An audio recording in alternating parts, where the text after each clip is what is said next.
వాస్తు ప్రకారం దక్షిణం వైపు ఏం ఉంచాలి? ఇలా చేస్తే ఆ ఇంట్లో డబ్బుకు లోటు ఉండదు. వాస్తు గురించి కేవలం పండితులకే కాదు, మనకు కూడా కాసింత అవగాహన ఉండాలి. లేకపోతే ప్రతిదానికి వాళ్లను తీసుకొచ్చి చూపించుకోవాల్సి వస్తుంది. ఇంట్లో ఏ దిక్కును ఏం ఉండాలి, రూమ్లో ఉంచుకోవాల్సిన వస్తువులు ఏంటి, ఉంచుకోకూడని వస్తువులు ఏంటి, ఇవన్నీ తెలిసి ఉండాలి. ఉత్తరంలో ఉండాలి, దక్షిణంలో ఏం ఉండాలి, ఈశాన్యంలో బరువు పెట్టొచ్చా లేదా, ఇలా చాలా ఉంటాయి. వాస్తులో దక్షిణ దిక్కు గురించి చాలా జాగ్రత్తలు తీసుకోవాలి. ఇక్కడ ఎలాంటి వస్తువులు పెట్టుకోవచ్చు, ఎలాంటి వస్తువులు తప్పనిసరిగా పెడితే సంపద చేకూరుతుంది వంటి విషయాలు ఇప్పుడు చూద్దాం. ఒక నిర్మాణం అందమైన ఇల్లుగా మారాలంటే మంచి ఎనర్జీతో ఉండాలి. అటువంటి ప్రదేశంలో నివసించే వారి మీద దాని ప్రభావం ఖచ్చితంగా ఉంటుందనేది వాస్తు శాస్త్ర వాదన. వాస్తు శాస్త్రం ప్రస్తావించిన పరిష్కారాలు ఈ ఎనర్జీని సంతులన పరచడంలో సహకరిస్తాయి.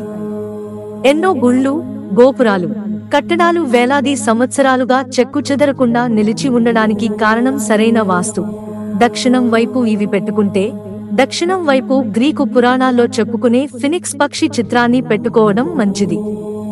ఇది సమృద్ధికి సంకేతం. చీపురును ఇంట్లో దక్షిణం వైపు ఉంచాలి, అందువల్ల ఇంట్లో సంపద చేరుతుంది. జేడ్ మొక్కలను కూడా ఇంట్లో దక్షిణ దిక్కున లేదా హాల్ లేదా డ్రాయింగ్ రూమ్ లో దక్షిణం వైపు పెట్టుకోవాలట. బెడ్రూమ్ లో మంచం దక్షిణం వైపు తల ఉండేలా అమర్చుకోవాలి. అందువల్ల వైవాహిక జీవితం ఆనందంగా ఉంటుంది. ఆగ్నేయం నిద్రకు మంచిది. ఈ దిక్కున భారీ వస్తువులు పెట్టుకోవడం మంచిది. విలువైన వస్తువులు, తిజోరీ, బీరువా వంటి సంపద దాచుకునే వస్తువులను దక్షిణం వైపు పెట్టుకోవాలి. ఇలా చేస్తే ఆ ఇంట్లో డబ్బుకు లోటు ఉండదు. ఈ వస్తువులు దక్షిణంలో ఉంచకూడదు. దక్షిణం వైపు పూజ గది నిర్మించుకోవద్దు. దక్షిణ దిక్కున చెప్పులు పెట్టకూడదు. చెప్పులు పెట్టుకునే స్టాండ్ దక్షిణాన పెట్టుకోవద్దు. ఇది ఇంట్లో గొడవలకు కారణం అవుతుంది. దక్షిణం వైపు పొరపాటున కూడా తులసి మొక్క పెట్టుకోవద్దు. పడక గదిలో పడుకున్నప్పుడు పాదాలు దక్షిణం వైపు ఉండకూడదు.